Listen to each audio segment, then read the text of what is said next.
2024ஆம் ஆண்டு செப்டம்பர் மாதம் 24ஆம் தேதி இலங்கை அரசியலில் ஒரு புதிய சகாப்தம் பிறந்தது. ஸ்ரீமாவோ பண்டாரநாயக்கா மற்றும் சந்திரிகா குமாரதுங்கவிற்கு பிறகு இலங்கையின் 3வது பெண் பிரதமராக கலாநிதி கருணி அமரசூரிய பதவியேற்றார். 2024ஆம் ஆண்டு பொதுத் தேர்தலில் 6,55,000க்கு அதிகமான விருப்பு வாக்குகளை பெற்று நாட்டின் அதிக செல்வாக்குள்ள தலைவராக இவர் உருவெடுத்தார். ஆனால் 2026ஆம் ஆண்டின் தொடக்கம் அவருக்கு வசந்தமாக அமையவில்லை. இன்று அவர் எதிர்கொள்வது வெறும் அரசியல் விமர்சனங்களை மட்டுமல்ல, ஒரு திட்டமிட்ட ஆணாதிக்க மற்றும் பொருளாதார மாஃபியாக்களின் சதியை. கருணி அமரசூரியவின் வேர்கள் மிக சாதாரணமானவை.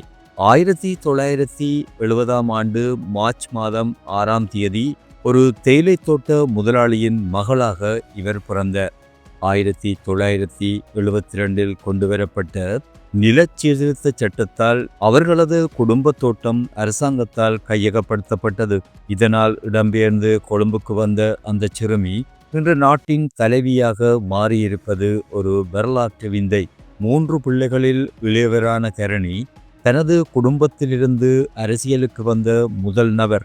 சமூகம்தான் எனது குடும்பம் என்று வாழும் இவர் இன்று மேட்டுக்குடி பெண் என்ற விமர்சனத்துக்கு தனது ஆரம்பகால போராட்டங்களையே பதிலடியாக கொடுத்துள்ள கருணியின் அரசியல் பலம் என்பது அவரது கல்வி. கொழும்பு பிஷப் கல்லூரியில் ஆரம்ப கல்வியினை கற்ற இவர் இந்தியாவின் டெல்லி பல்கலைக்கழகத்தில் இளங்கலை பட்டத்தினை பெற்றார்.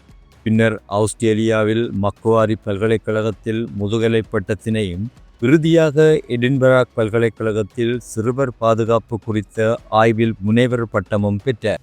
பிறந்த பல்கலைக்கழகத்தில் சமூகவியல் துறை தலைவராக பணியாற்றியவர் 2020ஆம் ஆண்டு தேசிய பட்டியல் மூலம் நாடாளுமன்றத்துக்கு நுழைந்த பொழுது அவர் ஒரு பல்கலைக்கழக விரிவுரையாளர் மட்டுமே. ஆனால் அடுத்த 4 ஆண்டுகளில் அவர் நாட்டின் பிரதமராக உயர்ந்தது அவரது ஆளுமைக்கு சிறந்த சான்று.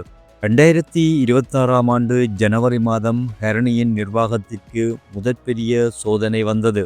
6ஆம் தர ஆங்கில பாடப்புத்தகத்தில் தவறுதலாக இடம்பெற்ற ஒரு ஆபாச இணையதள இணைப்பு தீயாய் பரவியது. கல்வி அமைச்சராக இருக்கும் பிரதமர் இதற்கு பொறுப்பேற்க வேண்டுமென்று எதிர்க்கட்சிகள் போர்க்கொடி தூக்கின. இதன் உச்சக்கட்டமாக 2026ஆம் ஆண்டு ஜனவரி மாதம் 9ஆம் தேதி சஜித் பிரேமதாசா தலைமையிலான எதிர்க்கட்சிகள் அவருக்கு எதிராக நம்பிக்கையில்லா பிரேரணையை சமர்ப்பித்தன. நிர்வாக தவறு என்ற போர்வையில் ஒரு பெண் தலைமையின் அதிகாரத்தை அசைத்து பார்க்க எதிர்க்கட்சிகள் முயல்வதாக ஒரு கருத்து நிலவுகின்றது. ஆனால் இந்த போராட்டங்களுக்கு பின்னால் ஒரு மறைமுக பொருளாதார போர் ஒளிந்துள்ளது. அதுதான் டியூஷன் மாஃபியா. கருணை கொண்டுவர முயலும் தொகுதி முறை மற்றும் தொடர் மதிப்பீட்டு முறை இலங்கையின் பல பில்லியன் பெறுமதியான டியூஷன் வியாபாரத்தை வேரோடு அளிக்கின்றது.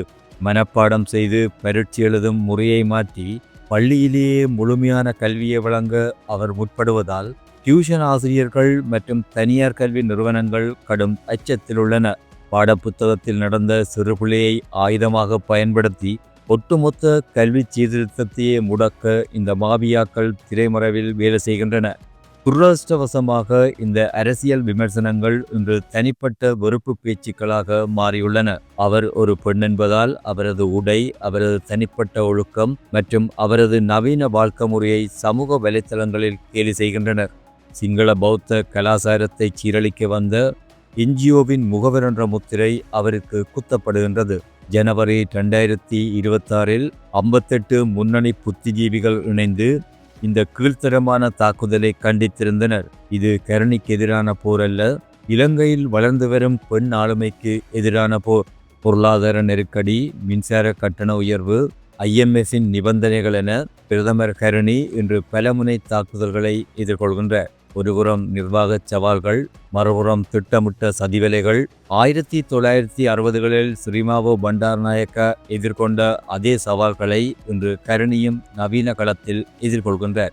இந்த நெருப்பாற்றை கடந்து அவர் வெற்றி பெறுவாரா அல்லது இந்த சதிவேலைகளில் அவரது அரசியல் பயணம் முடங்குமா?